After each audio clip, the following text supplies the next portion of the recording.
everybody. Welcome to episode 3 of the ANDIKA Bulletin for the 8th of January 2025.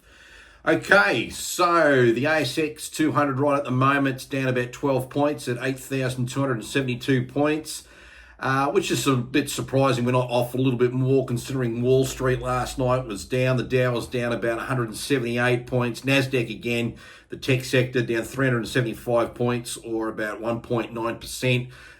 So pretty weak there. A lot of economic data came out last night, and the big one was there were two surveys that came out. They were both very hot, so they were hawkish for interest rates. One's the ISM services report, and the other one's the JOLTS report. The JOLTS stands for job openings and labour turnover, and the ISM is just essentially the Institute for Supply Management. So both of those were good reports in terms of what they are there to indicate, but that had the effect of essentially undercutting the need for rate cuts and that sort of stuff. So because of that, the US markets fell, and that's where we are today. But what's really interesting was just the amount of information that came out actually last night just after that in terms of non-market stuff, but it was stuff that was nevertheless related to President-elect Donald Trump. I mean, the guy's not even haven't got his feet under the desk yet as being, president. That's in another, 13 or so days. But he had a lot of stuff to say. Like the first one was he came out and made a very substantial economic announcement, $20 billion investment for new data centers. You can see there's the story there. I mean, that's the sort of thing that this guy wants, of course, more money coming in the United States. So good on him there. And data centers, which if people don't understand what they are like Bunnings-like warehouses. They make Bunnings actually look like a very small little, shed. They're just huge, massive complexes that are full of computer servers, and they just run on everything. Whether it's Bitcoin mining, whether it's mainly AI, and then all the other functions, and it's just mind-boggling what they do. And then, of course, some of the very biggest companies in the world, like Nvidia, Amazon, Microsoft, Apple, all run these things. And what shouldn't come as any surprise to anyone, these data centers are massively energy hungry. They need a lot of power. And for me, it's not surprising, but in this country, Australia, where we have so many people with nuclear phobia, they run a lot of nuclear power in the United States, which is, again, further proof why we need to adopt nuclear power as well, for a variety of reasons, not just to shore up our baseload power, because obviously when the wind don't blow and the sun don't shine, renewables are pretty crap. And also the fact that industry is requiring really reliable but emissions free or carbon dioxide free power, and nuclear is the only one that sits the bill.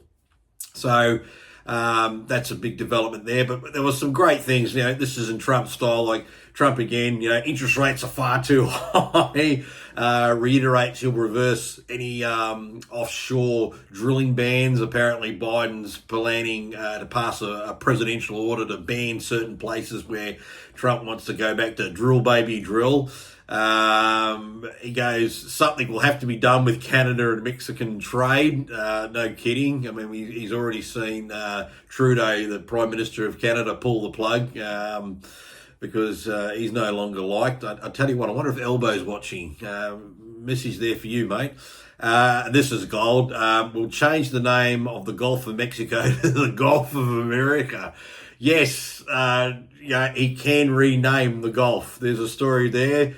And it's definitely possible. I mean, again, he's not even the president and he's doing stuff like this or making announcements and all that sort of stuff. I think it's just gold. So I'll tell you what, we're going to be in for a very interesting 2 years, because remember, they have congressional elections every 2 years in the United States. So there'll be a whole bunch in 2026. And then, of course, in coming 2028, then Trump's term will be over and then there'll be a new presidential and stuff. But my God, we're going to be in for a show. And then Trump refuses to rule out economic and military tools for Panama. He's really got a bugbear about how the Panama was something the Americans spent a lot of time, lives and money helping to build. And now, of course, it's pretty much been infiltrated and taken over by the Chinese. So he wants that back. And, of course, he wants to see the debt ceiling, extended and all that stuff. So that had the effect of increasing the VIX, the volatility. It increased the yields of, the 2-year and the 5-year US bonds. So interest rates went up. But then the probability of the Fed cutting is lowering, that they're only penciling in 2 more cuts. That really hit the tech index. And when the tech index gets hit, it gets hit pretty hard, which also had the effect of really knocking the wind out of Bitcoin. We can see here, I'll just go to the hourly chart. You can see that's where it was trading, over 100,000 last night, and roughly about 6 o'clock it sort of peaked, and then it just started to decline, and then it really just fell out, and that's attributed to comments also with what happened with interest rates going maybe going down. Obviously, extra free cash around, and stimmies and stimulus, and that's also something that's good for Bitcoin. So that's had a little bit of a whack. In terms of anything else that was really significant back to our market, look, even today, like I said, we're down just 11 points.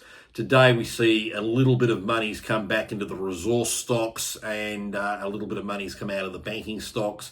Keep in mind, with the Aussie market, we're like a barbell, really. We're like resource stocks on this end and financials on this end. So if they're both in sync, market really goes up. If one's down and one's up, then depending on which one moves the most, we'll get either up or down day. And if both go down, then we're both, suppressed.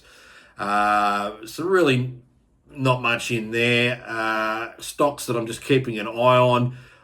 There's one called Sigma Health. SIG is its ASX code. Why is that important? They're at $2.94. Well, if you get to look at the main chart here of SIGs, I'll just get it out so it looks a little bit better so we can see it. Look at this. This is going back, into 2022. You can see it's had an incredible run up. And why has it had that incredible run up? Well, there's a business called Chemist Warehouse. You probably know about it if you're, in Australia. They're discount chemists all over the joint, and hence the name Chemist Warehouse. They're the Bunnings of, going to get your scripts filled and buying cheap perfume and supplements and God knows what else. Anyway, they're doing what's called a reverse IPO. They're actually going to, Sigma and them are doing a deal. They're going to be able to then list as Chemist Warehouse. Sigma no longer will be there. They're going to have an extraordinary general meeting on the 29th of this month to clarify, to vote on that. I suspect it'll go through no dramas. The market's obviously expecting it to go through no dramas. And that then will mean Sigma will no longer be listed. It'll be then named Chemist Warehouse, and that entity that's currently not listed is going to be then listed. We're talking probably a pretty big capitalization. It'll probably be big enough, definitely, to be in the ASX 200 and probably in the ASX 100. I suspect a lot of money is going to come into it. I believe in terms of their market share, about 27 to 28 cents of every dollar that goes to the pharmacy sector, as in, when you're going to fill your scripts, and that goes to Chemist Warehouse. So they capture a big chunk of that, that market. And I'm told when they do their cosmetic / perfume sales, they just clean out. If they do their supplement sales, they just clean out. It's a business that has extremely good cash flows because people need to get their scripts filled, they need their medicines and that sort of thing, and anything additional that they want to get from such an establishment. And they're growing their business too. I mean, I got one in Coolangatta and it's always busy. And in fact, sometimes you go there and you want to get your script filled and they say, you got to come back in about an hour because they're that busy. And this is, Chemist Warehouse. So I would be looking at that. That to me is a position worth considering. Yes, she's run up right now. You can see that chart. Look at it. It's just crazy.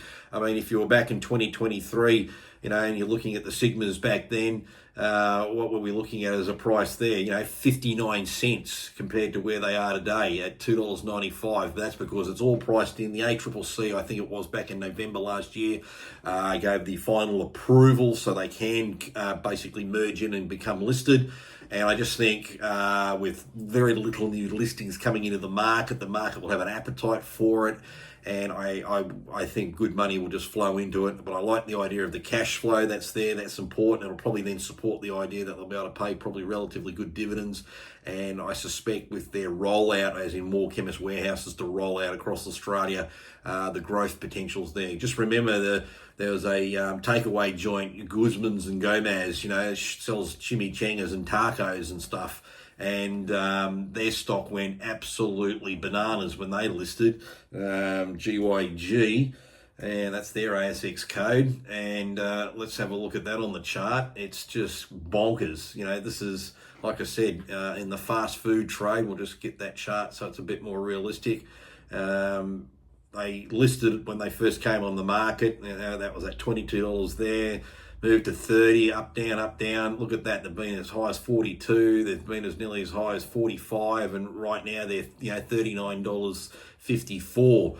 And these are guys selling $10 taco deals and that sort of stuff. I don't even eat there. I think their stuff's rubbish. But hey, the market likes it because they reckon they're going to roll out so many stores, and not just across Australia, but New Zealand, internationally, etc. They jump on the growth bandwagon and they just pump it. Who's to say something won't happen like that with Chemist Warehouse? Now, I don't know if they will. You can't take that to the bank.